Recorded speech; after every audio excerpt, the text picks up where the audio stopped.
Wow, wow, wow, wow, wow, wow, wow, wow. Wrath by John Gwynne, book 4 of the Faithful and the Fallen series. Holy crap, man. This series, starting with Malice, when I had some sort of clunkiness to it, I didn't feel like it was that great, but I mostly liked it. I've said this a million times before. I feel like Valor fixed everything about Malice for me. And then Ruin was even better. And I didn't honestly think that Wrath was going to top Ruin because it was so damn good. But it did. And Wrath is far and away my favorite of this entire series. This book is truly, truly incredible, epic in every sense of the word. And honestly, for once, one of these blurbs actually makes sense from Mark Lawrence. This is about Malice, but this is just this whole series. All manner of battles, betrayals, and revelations. Yes, 100%. Because this has more battles than have ever battled in the history of battles. There is a ton of action throughout this series, especially in Wrath, because this is the culmination of what John Gwynne built towards this entire time. This whole God War coming to a head, all of our characters and warring factions finally meeting on, this single plane of battle to have this bombastic, epic conclusion to this story. Betrayals, yeah, I think it was Valor when I wrote this book could have been titled The Betrayers and Backstabbers or something, because yeah, the political maneuvering, the vying for power, people constantly backstabbing each other. I mean, these books are full of that, and even more so in Wrath when people are changing sides, people are basically cheating their own rulers or lying to people and then stabbing other people in the back. Like, this book has all of that. And then revelations, because when you start off in Malice, this is very much set up to be a good versus evil story, which it definitely is at its core, but there are some incredibly unexpected and awesome things that John Gwynne does with that good versus evil storyline or trope, whatever you want to call it. Even from Corbin being kind of like, Blacksmith's son, chosen one type arc. Way back in Malice, the way that this prophecy was set up, you have, good versus evil. You have the Bright Star and the Black Sun, and you have Nether and Corbin kind of both being considered by their own people to be the Bright Star and the other one's the Black Sun, and they rally all these people behind their causes to kind of hash out who is truly the chosen one and deserves to sort of rule this place, who is really Elion's champion, who is God, and then Azeroth's champion, who the Black Sun is his champion, and Azeroth is essentially Satan. So you have this whole play of prophecy and angels versus demons and good versus evil. But John Gwynne does such a good job of putting his own spin on that trope, and it's awesome what he does. If you come this far in the series, you already know sort of where a lot of that's leading. So I don't want to spoil it for those of you that have not read this far, but if you're looking for a book 4 review, I'm assuming you're at least on book 3, not on book 1. Wow. Where to really start with this one? John Gwynne did an amazing job with this series where from book to book, there's no big time gap. Everything's pretty consistent and concise. As Alan said in our recent Valor collaboration, he was talking about how John Gwynne does a very good job of just telling you, like, the timeline. It's been a 10 night since something happened. It's been 10 nights. So, okay, it's been 10 days. It's been 20 days. It's not like you're having massive time jumps between book to book.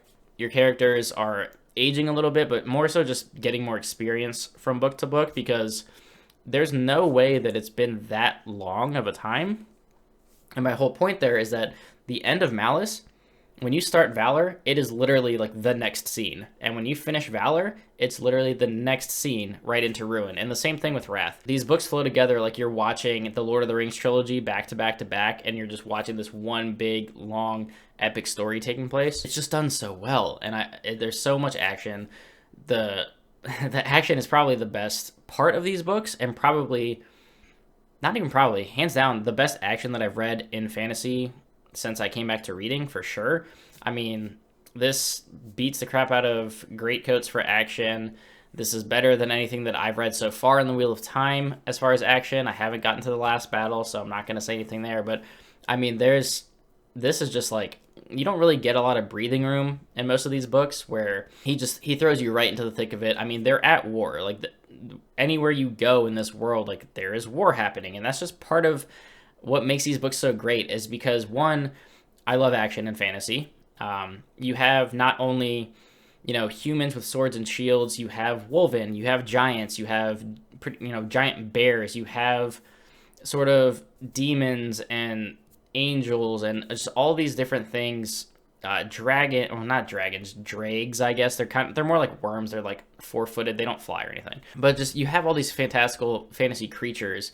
You've got talking animals. You've got witchcraft, by the way. Chef's kiss. Feck is pretty good too. But you've got just all these different things, and the way that the combat unfolds. I've said it before that John Gwynne bounces between POVs incredibly well. Almost every POV chapter ends on like sort of a cliffhanger, so you're always eager to get to the next part of it, because you'll have Corbin in a battle, and then you'll have Veritas' POV of that battle, then you'll have Kywin's POV of that battle, and because all these different characters that you have learned to love through the series are involved in all this combat all the time, that you get all these different perspectives, including, the anti-heroes and the villains. So you get, POVs of Rafe and Nether and Evnus and Uthas, and Rin doesn't get her own POV, but she's constantly in Nether's and Rafe's and others. You get all these different POVs, and it really brings all these battles and these scenes to life because you're getting so many different perspectives. There, especially in this one, because you have, like, this is the culmination of everything that this has been building towards. You have these grand epic scale battles, and you get to see all of it from everybody's side. Or even if, there's points where, two forces are fighting and there's a third one kind of overlooking the battle before they get involved in it. So you're getting their point of view from, like, off in the distance, and you're getting skirmishes, you're getting, ambushes in the woods, you're getting large scale open field combat.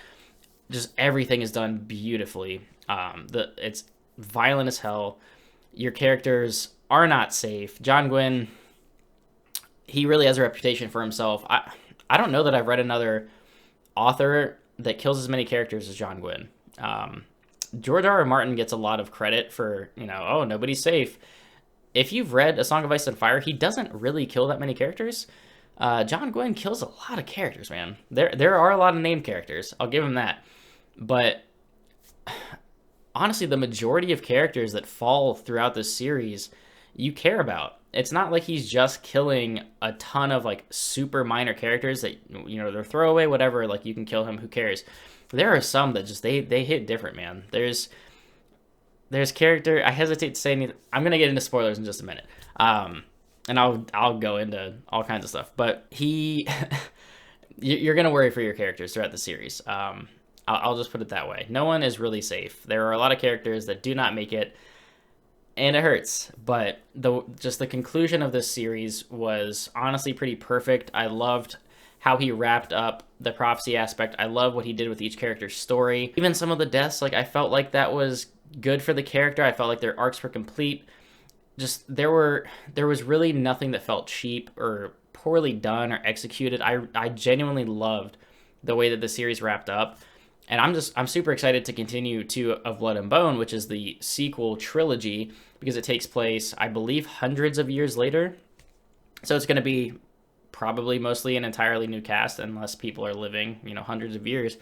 But just, man, this writing was so well done. It was always engaging. No character POV was boring. Every character was interesting, even the ones that are sort of pure evil or pure good. They're just super interesting characters. And, like, what he did so well with a lot of the villains in the story is they're kind of graded on a curve, right? So you've got, like, I'd say up here of just, like, pure evil, and then you've got sort of, like, reluctant evil characters where they're kind of just going along with things, and they may or not agree with what's happening, but they kind of go along with it because they think that they're right, and by any means necessary they need to do this evil thing. And throughout the series, some of them kind of just like they blur that line a little bit too much, to the point where, like, they're almost pure evil. but just he does that so well with the characters that choose to go down that path, characters that choose to turn away from that path. Just they're so well done. Favorite characters, honestly, I'm just gonna throw some names out there of storylines and characters that I enjoyed. I mean, I love Corbin. Corlin is a favorite. McKean is probably my favorite and has the best character arc of any character in these books. Veritas, a very close second. He's an incredible character. I love to hate characters like Rafe and Nathair and Rin. There's just the character work is so well done. Tons of memorable characters throughout this cast. I genuinely loved reading about each and every one of them, and that's not easy. Like, there are characters in Wheel of Time that 5 books in I cannot stand, and I didn't like a lot of fan favorites until about 4 books in. So these characters really grew on me. I feel like Corbin was one of the weakest ones at the beginning, but he grew leaps and bounds throughout the series, and he's sort of, the main protagonist. It's not necessarily his story, but he is at the center of it, so he was done beautifully by the end of it as well. Everything about this is so good, and what I love is that these are, they're not short books. Like, they're pretty thick, but this is not like a 1,300 page Malazan book. This is not an 1,100 page Wheel of Time book.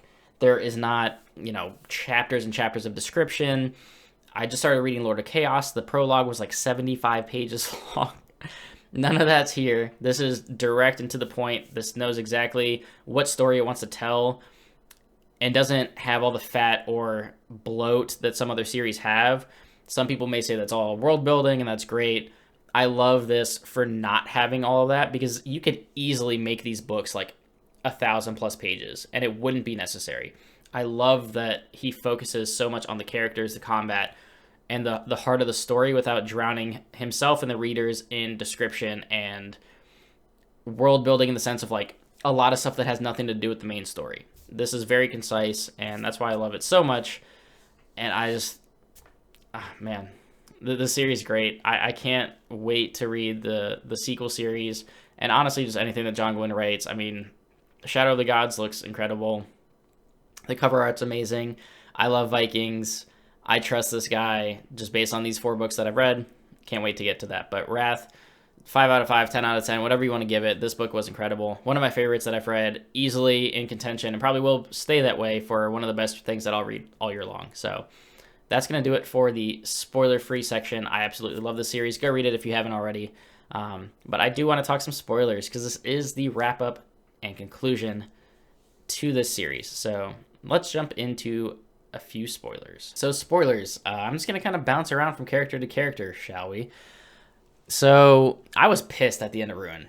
I need to remember that if I don't see a body, characters aren't dead. So Storm was not dead. Damn it. Making me like nearly cry at the end of Ruin with the way that ended with her howling and then stopping, and Corbin just like being taken away by the giants. So his whole storyline, I mean, after Ruin finding out that the prophecy was all bullshit, but they still have to fight this war, because you can't just let Calidus and Nathair like win. They can't win. They can't rule the Banished Lands, especially Rin, because she's a psycho. But like they're obviously led by evil. Like, they cannot win, regardless of if the prophecy is true or not. They can't win. And you eventually learn that the entire prophecy was the Ben Elim wanted to make themselves flesh and walk the earth and basically like protect it, but they also kind of want to rule it. And when Corbin, is betrayed by Michael, and then he's talking to him in the other world, and learns what's really happening, and that they basically turned against him and kind of like betrayed Corbin in a way. Everything with Corbin in this book was awesome. I loved that the giants didn't kill him, and they were just kind of keeping him as like a bargaining chip, and then Corlin and Gar and all of them save him. I really thought Gar was going to die in that fight, but I loved the little scene that they had with him afterwards, when he was like, well, I was going to beat the giant, in a couple of moves, but then I remembered I had to give you time to escape, so I had to take longer, and then I got tired. So like, just the fact that Gar is that much of a badass and 1v1'd a freaking giant was awesome. But Corbin, from book 1 till now, really grew on me a lot. He became this awesome leader for the good side of this world. I loved his, budding relationship with Corlin, the heartbreak that he had to suffer with losing his dad in book 1, losing his mom in book 2. Yes, losing his mom in book 2. But him and Kywin's sort of, brother-sister relationship growing throughout the book. He goes through so much. He's such honestly, like a tormented character by the end of this, because he loses so many people. Like, he has his sister and Corlin and some of his friends by the end of it, but, I mean, we lose a lot of characters in Ruin and Wrath, and Corbin just has to deal with all that. Like, he loses Gar, but Gar, being the badass that he is, stays alive just long enough to tell Corbin that he's proud of him and that he loves him, and then he passes, and that was sad. Watching all of these characters, I mean, I'm just going to start rolling through some characters. McKean, definitely my favorite POV and character arc throughout this entire series, and for him to fight tooth and nail like he did in Ruin and Wrath, and then to lose Fidelay the way that he did, knowing that she had to, jump off that cliff to give him a chance to kill Lycos, and Lycos is such a bastard. But for him to have to suffer that loss, and then still just like when McKean shows up and he's just like, Lycos, your death is here. Like, he's such a badass. And just like the fight in the woods when he's like, I don't need weapons, and just like beats the shit out of Lycos. And the way that he kills Lycos was just like, what the fuck, bro? You need some help. Yeah, dude, the way that Lycos goes down, I mean, freaking McKean like stabs him into a tree and has him eaten alive by ants. Like, that was wild. And then he could finally die at the end. Like, he saved the guy from the drag. Like, he just stab, kills the drag, but then he kind of went down like Theoden does in Return of the King, when the Nazgul just like has him in his teeth and is shaking him around. So that was sad to lose McKean, but he actually had, kind of a sort of a happy ending with basically seeing Fidelay in the afterlife and just kind of running and hugging her. So that was sweet. The villains' character deaths here were awesome. Like Calidus, the fact that Corbin fights Calidus at the end, like, you knew the whole like taking a hit to get the hit that he practiced with Gar during their training. It reminded me so much of, I think it was at the end of The Great Hunt, when Lan teaches Rand about sheathing the sword, which is the same thing, just like sometimes you have to take a stab to finish somebody. So I immediately thought of that when Gar taught Corbin how to do that. And I knew obviously it was going to come back into some kind of play, and it does. He kills Calidus and then follows him to the other world and keeps fighting him, and then throws him into that lake with that freaking soul eater. Like, Calidus got his soul eaten, dude. Like, that was wild. Rafe is a bitch, and I'm glad that he's gone from this world. I loved that he didn't realize he was riding S.H.I.E.L.D., and S.H.I.E.L.D. like kicked him off and saw Budai, and they just started like frolicking together. That was adorable. Rafe is such a punk, dude. Just like such a backstabbing SOB. Clearly, like, you see that Azeroth is flesh. You see that Rin is evil. You see that all these people that Calidus is manipulating you, and you still turn back. Like, man, that was bad. But I love that Veritas finally turned on Nethair. That was great, and they had so many good moments. And you really think in that one moment where Veritas is talking to him, and he's like, I can get him to switch sides. And Nethair is about to give in because he wants to so badly. And then Nethair, being just the little asshole that he is, was like, oh, you like Corbin more than me? Get out of here. I'm going to kill you. Like, he's more popular than me? You think he's the bright star? So I'm glad Nethair met his end as well. Basically, like, all the baddies got what was coming to them, which was so satisfying. But we did lose a lot of great characters along the way. Brenna got a raw deal, man. Just getting killed by Calidus and thrown into that freaking cauldron. That was tough. We lost Braith. I thought we lost Connell, but he actually survived because Rafe didn't actually kill him. I kind of figured Corbin would die, but then by the end of it, like that little deal that he made with crazy soul-eating man, I forget his name, that was super cool. So, like, I'm glad that it was definitely bittersweet at the end of it, but like, you had to lose characters, right? Like, no one was going to make it through this battle unscathed. You had Azeroth on the battlefield. Like, you're literally fighting demons. And that, all I could think about was like this giant angels versus demons, like Diablo style fight. Like Tyrael versus Diablo. So that was really awesome. And I'm happy with who lived. I'm glad that Veritas is kind of like with Kaiwyn. Not really, but kind of sort of. I'm glad that they're like leaving the Banished Lands to go do something, go, you know, hunt the Kadashim that are left the way that they want to. He basically tells the Ben Ellen to go fuck themselves. Like, I'm going to do my own thing. I'm not following you anymore. So I love that we have Kaiwyn still alive because she was one of my favorites. Corlin and Corbin together, great. I loved that the Jotun giants showed up towards the end to help. That kind of reminded me again of Return of the King, of like that one last push of like, you just need something to turn to your side. Even after Connell and them turned to basically just like told Rin to like kiss his ass. That whole scene was excellent. Everything about this book, man, wow, just it was so good. I'm glad Storm didn't die. If Storm had died, I would have been really pissed off. Yeah.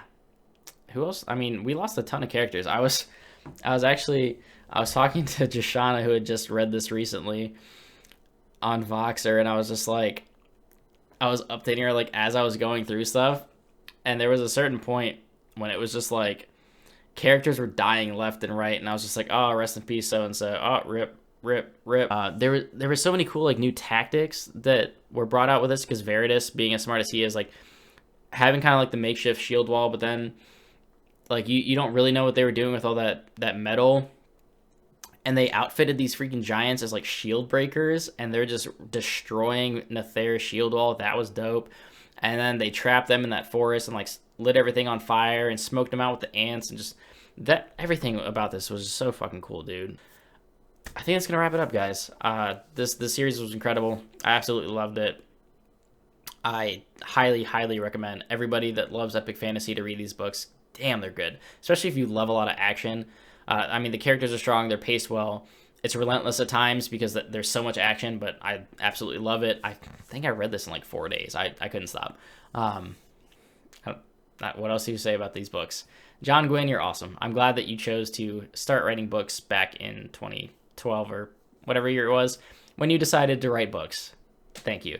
Like and subscribe as always, guys. Do hit up Patreon if you want to support the channel financially. It's of course always optional, but always greatly appreciated. I would definitely love to hear from you in Discord about this entire series or whatever books you want to read, talk about. Definitely leave me a comment down below. Let me know your overall thoughts on Wrath, on the Faithful and the Fallen series. Next time you see me, I'll be at my parents' house for a month now because our house got delayed again. So whatever setup I throw together probably is gonna suck. All right, guys. Till next time, keep reading.